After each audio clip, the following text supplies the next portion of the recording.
Okay, what is your number one biggest mistake that atheists make?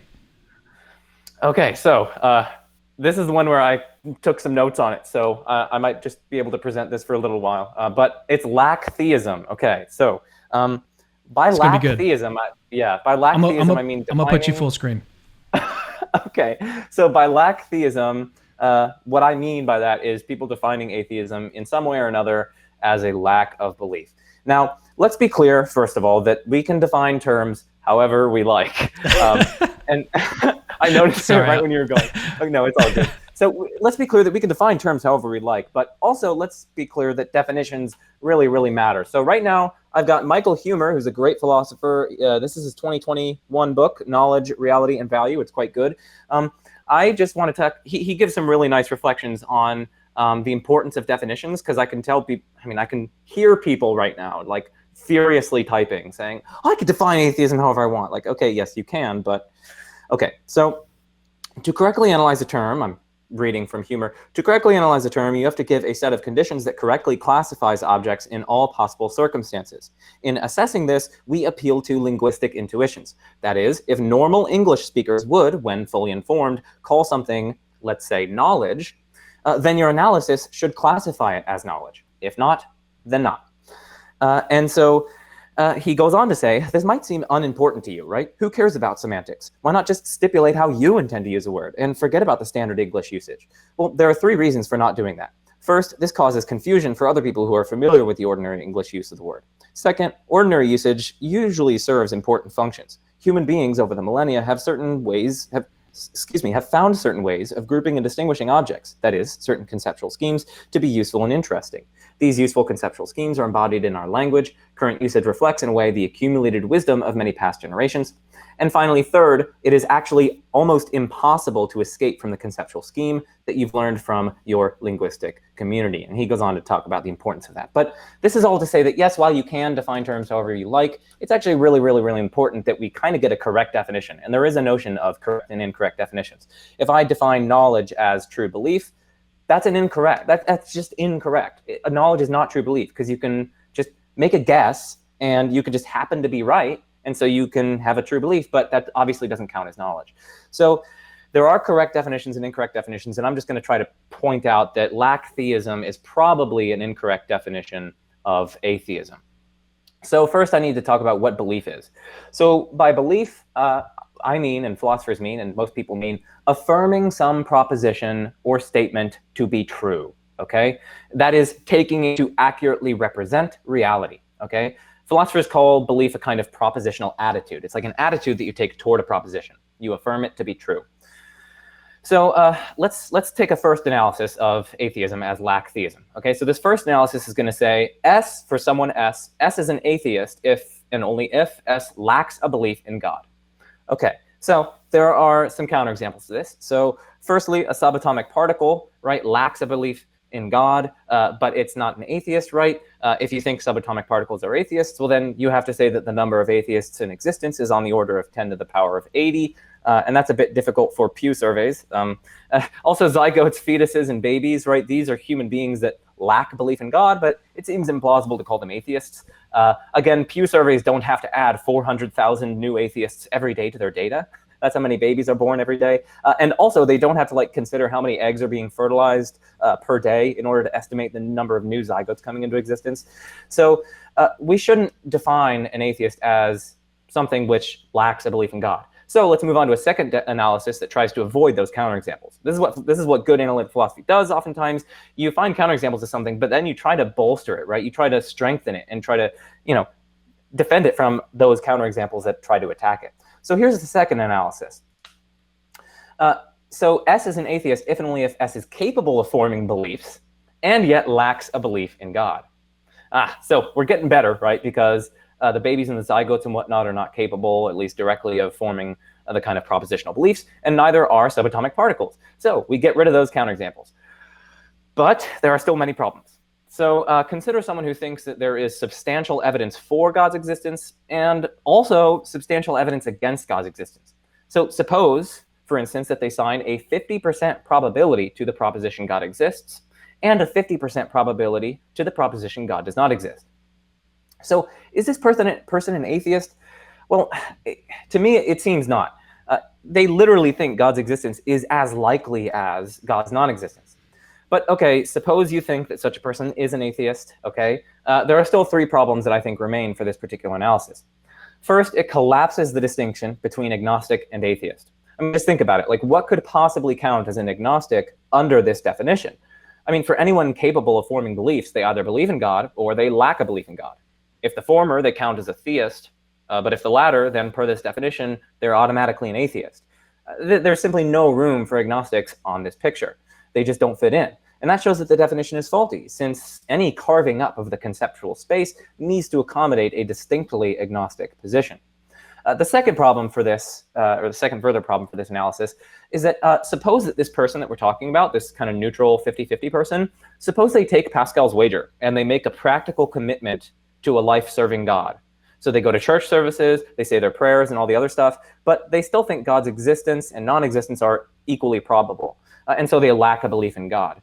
Now, I don't think that they're atheists, even though per this definition they would count as atheists, right? It just seems obviously wrong to say that they're atheists. They're literally going to church, they're praying, and so on. They have a kind of practical commitment, but they don't have that doxastic aspect. The third problem is that suppose that we alter the story that I just gave of the neutral atheist. So suppose that we say that the person thinks the evidence is roughly counterbalanced, but slightly, ever so slightly, weighs in favor of theism. So in this case, they could assign, let's say, a 52% probability to God's existence and a 48% probability to God's non-existence. Now, this person obviously doesn't believe in God, right? Like, they don't represent the world as being one in which God exists. They do not affirm as true the proposition that God exists. Instead, they merely think it's like ever so slightly more probable than not.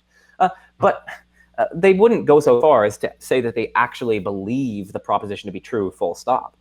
So the definition that we're considering would count this person as an atheist. But I think that that's just a mistake, right? Someone who thinks God's existence is literally more probable than not should not count as an atheist under your definition. So those are some initial problems. I have 6 more problems. They're shorter than the one I just gave, but I have 6 more problems for this. I'm going to turn it over to you, Cameron, to see if you have any questions on that. 6? No, let's continue, because I mean, I just have a couple things to say, but and I've even done a show with this with Chris Gadsden, which was a really good show. You guys should go check it out. I think I can't remember the title of it, but yeah, continue your 6, and then I'll talk a little bit. Okay, so first, it is this kind of definition of atheism. It's contradicted by actual usage in contemporary philosophy, and in particular philosophy of religion. And these are the experts on how to properly define the concepts in question. So, for instance, Paul Draper, the Stanford Encyclopedia of Philosophy, he points out that atheism means the negation of theism, the denial of the existence of God. That was a direct quote from him. You can also look at atheism is not defined as a lack of belief, but instead as belief in the proposition that God does not exist. In the Encyclopedia of Philosophy, the second edition, that's in 2006, you can find it in the Oxford Companion to Philosophy, the Blackwell Dictionary of Western Philosophy, the Routledge Encyclopedia of Philosophy, and so on. So that's the first point. The second point is that a term already exists for those who lack a belief in God. It's non-theist. So for instance, Charles Taliaferro, Paul Draper, and Philip Quinn, in one of their Blackwell companions, distinguish between atheists and other non-theist perspectives. The term non-theist is already a far more precise and standard word to describe those who lack a belief in God. It can also accommodate agnostics and whatnot, and innocence, to use Graham Oppy's phrase. Third, Draper gives in his Stanford Encyclopedia of Philosophy an argument against conceiving atheism as a lack of belief. So the argument is, 1, it makes sense to say that theism is true or false and to argue for or against theism. 2, but it doesn't make sense to say that a psychological state is true or false, and it doesn't make sense to argue for a psychological state or against a psychological state. And so it follows that theism is not a psychological state. But, so Draper argues, atheism should be defined in terms of theism. And if theism is not a psychological state and atheism is defined solely in terms of theism, well, then it follows that atheism itself is not a psychological state. But if atheism is merely the state of lacking a belief in God, then it is a psychological state. So by modus tollens, it follows that atheism is not the state of lacking a belief in God. It's the third problem. Fourth problem. Draper. It seems, exactly, I know. He's like dropping the mic here. So the fourth thing is that it seems plausible that atheism should be a direct answer to the most important metaphysical question in philosophy of religion. Is there a God? As Paul Draper writes, quote, there are only 2 possible direct answers to that question. Yes, which is theism, and no, which is atheism. Answers like I don't know, no one knows, I don't care, I don't have a psychological state of affirming the proposition, and so on, are not direct answers to that question, end quote. So that's a fourth consideration. A fifth consideration, if an atheist is someone who lacks a belief in God, well, then what is atheism? Well, is it the proposition that there is no God? Well, if so, then we have a really strange asymmetry in our definitions of atheist and atheism, right? If the former is merely a description of one's psychological state, well, then the latter, it seems weird to say that it's an actual claim that God doesn't exist. And so instead, it seems that we'd have to define atheism as merely the state of lacking a belief in God. That's really the only way to be consistent with your definition of an atheist as someone who lacks a belief in God. But if atheism is merely the state of lacking a belief in God, then there can be no arguments against atheism. Arguments only conclude to propositions or claims. You can't have an argument that concludes, therefore, the state of lacking a belief in God is false, or therefore, the state of lacking a belief in God is true. That just doesn't make any sense. But then we get the absurd result that an argument for theism, like with the conclusion that God exists, is not an argument against atheism. And that seems really weird. And so, anyway, I'll just stop there. There are so many problems. No, there are more don't problems, stop. by the way. I had to cut off. Don't stop. Don't stop. Give me more. No, we're good. We're good. Well, you only got 5. Give me, what's the 6th one? Let's see. Oh, no, it turns out that I must have deleted it because I went way over. I had to shave this down, by the way, because there are more considerations. I had like quotes from different encyclopedia of philosophy and things like that, but I had to cut them down. But in total, actually, I guess I'll just summarize. I've given a total of, I believe, 7 different problems. So first, defining atheism as lack of belief. These are 7 There was at problems. least 8. First, okay. So if you include humors, like his 3 different reasons. Oh, yeah. Well, first, it succumbs to counterexamples like the cases of the Pascalian agnostic and the agnostic with a very slight lean towards theism. Second, it collapses the distinction between atheists and agnostics. Third, it is contradicted by actual usage in contemporary philosophy, and in particular philosophy of religion, who are the experts on defining the concept in question. Fourth, the term non-theist is already a far more precise and standard word to describe those who lack a belief in God. Fifth, atheism should be defined in terms of theism. This is Draper's argument, and since theism is not a psychological state, neither is atheism. Sixth, it redirects discussion away from the metaphysical issue of God's existence and towards the irrelevant issue of one's psychological state. And seventh, it entails absurdly that an argument for theism is not an argument against atheism. So those are my 7 reasons. There are more, by the way, but... Okay, the only thing that I had to add, and this is, I think, going back to humor, basically, you can have a correct or incorrect definition. And so here's one of the examples that I think Chris gave in the interview that I did with him. So basically, if you want to say in a conversation that a horse is anything with wheels, then you're just wrong. Like, you've got a wrong, it's not just that you're using a term in a weird way. You're just straight up wrong. Like, a horse does not have wheels. And so I just think that's a sort of interesting thing to think about, is that you can have a sort of incorrect usage of a term. Another thing is just that, like, okay, so if we can just avoid all of this by saying, okay, atheism just means it's a lack of belief in God, and that's just sort of what it is, then I think that what is happening is that you're just a bad communicator, because that is not what we're talking about when we're having a discussion about God's existence. We are operating within a certain, is language game the wrong term to use here? But we're operating within a certain context. So, like, if I was, as a photographer, if I was to go into a photography studio and start using a bunch of photography terms in super weird ways, then that would be that'd be bad. That'd look bad on me. Like, I would look like a complete idiot if I started going in there and referred to a light as, like, if by light I meant mouse or something like that. It's like, what are you talking about, right? So when you enter into a certain domain, then I think you've got to play by those certain rules. And I think so if you're not doing that, then that just looks bad on you. And I think in one sense it looks bad, is that you're just a bad communicator. So you just don't, I don't know, you're kind of like an anarchist when it comes to language rules. And I don't know, maybe that's tied to some kind of psychological thing you got going on. You just got to rebel. I don't know. Those are really the only 2 things I got to say about that. But we haven't even talked about my top thing. Yeah, I'm looking forward to this. Let's hear it. It's not as crazy as yours. So my number 1 is, and this is like the top thing that I see consistently. You kind of mentioned it when you were saying your second one, but you didn't really focus on it. So I was happy that I could actually just say it. So basically, it's just a failure to care about good philosophy.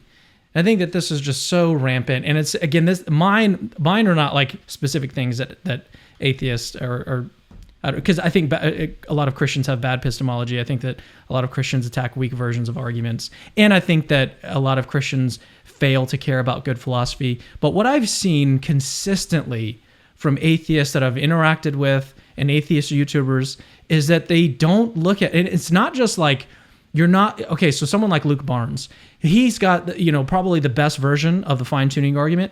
It's not just that they're not interacting with someone like Luke Barnes when they try to critique the fine-tuning argument. It's not just that. It's that they don't even know the name Paul Draper. They don't even know the name Graham Oppie in a lot of cases, right? So they're not even utilizing the people that are on their own side, who are the smartest people, who have given the most rigorous arguments, the best arguments. And it's like, to me, I just don't understand that. When I was getting into philosophy, into apologetics, the first thing I wanted to do was like, who are the best people? Where's the best argument? I want to know, like, who's given the most rigorous version of the fine-tuning argument, of the cosmological argument. I want to know what the best version is by the smartest person, and I want to like know that one. And I want to, if that's the argument that's the best argument, I want to, not only do I want to know that argument, I want to know what are the best responses to this argument by the smartest atheists or by the smartest other people. And I just don't see that. And it's not again, this one, and this is just, you didn't really do this, so you probably did a better job than I did. But this is not just something that atheists do, but it's something that everyone does, and I just don't understand it. But if we instead of doing that, if we raised up and started focusing on the best, started focusing on the Michael Tooley version of the problem of evil, the Paul Draper he's got like 7 different versions of the problem of evil in his work. If we started focusing on that, oh my gosh, everyone would be so much better off. We'd be able to make so much more, I don't know about progress, but it would just be, I say progress because I think the real progress actually happens in the literature and by the actual philosophers. But it would just be, it would make for such a better atmosphere. Maybe that's the right term to use. So that's my rant. I'll get off my soapbox. What do you have to say about that? Yeah, no, I was hinting at that in my second point. I like scientism and the devaluation of philosophy. I didn't go much into the devaluation of philosophy, but I feel like it's almost like pervasive in just behind a lot of these things, right? Like Lack-Theism, right? They are like, I don't know. It's like I think the 6th point, I'm actually remembering what I deleted. My point was, well, let me cut you off. As you're thinking on. About that, let me cut you off because I said this in our Facebook chat. I was like, the biggest problem with atheism is just Ricky Gervais. And Ricky Gervais basically embodies what I just said. He cares about no good philosophy. Everything he says is basically a slogan, something that can be debunked within like 30 seconds of thinking about it rigorously. And it's like he just embodies like all of the worst of new atheism. And I think it all kind of boils down to, and maybe you were just about to talk about this, it all kind of boils down to this just like devaluation of philosophy and good thinking. And like, yeah. Yeah, no, it's so true that when you sent that message, I'm like, yep. But like, I now remember the 6th point that you were asking me about. I deleted it, and it was, I think that Lack-Theism is actually potentially destructive to natural atheology, where you can define natural atheology as just the project, natural theology is the project of giving arguments from reason for God's existence. Natural atheology is just the project of giving reasons to think there is no God, right? I.e. the problem of evil. Yeah, like the problem of evil, problem of hiddenness. All the, like, Philippe Leon has this huge list, and you can talk and on about stuff like that. But the point is that Lack-Theism, I don't know, it's almost like it's getting people to think like, no, atheism is merely this lack as his negative position. I don't need to have arguments for my position. It's kind of the default. It's like the burden of proof is on you. It's like, but like, meanwhile, natural atheologists like Draper and Oppie, like they're rolling up their sleeves and like, listen, I've got this extreme. You look at my philosophy paper and it's like half math because it's like Bayesian probability and it's like evil, and it's like, dude, like this is what natural atheology should be. That is like antithetical to your Lack-Theism, right? Because your Lack-Theism is this purely negative enterprise. I think it distracts people from like the really good work that's going on in natural atheological circles. It's being published, you know, just like good theistic philosophy is being published like every quarterly, you know? So this devaluation of philosophy is kind of implicit in a lot of the things that we've said. Like it's behind the scientism. I think it's probably behind the Lack-Theism. It's probably behind, you know, some of our other problems, like the extraordinary claims require extraordinary evidence. Like this is all just like a polemic in favor of doing good philosophy. Hello, Cameron here. Thanks for watching this little clip. If you want more, there's actually a whole interview this clip came from. Just click the link on the screen. Oh, and by the way, we post 2 to 3 new videos a week. So if you're interested in apologetics at all, make sure to subscribe to my channel so you can catch our latest content. Oh, and then lastly, remember that Christianity is true.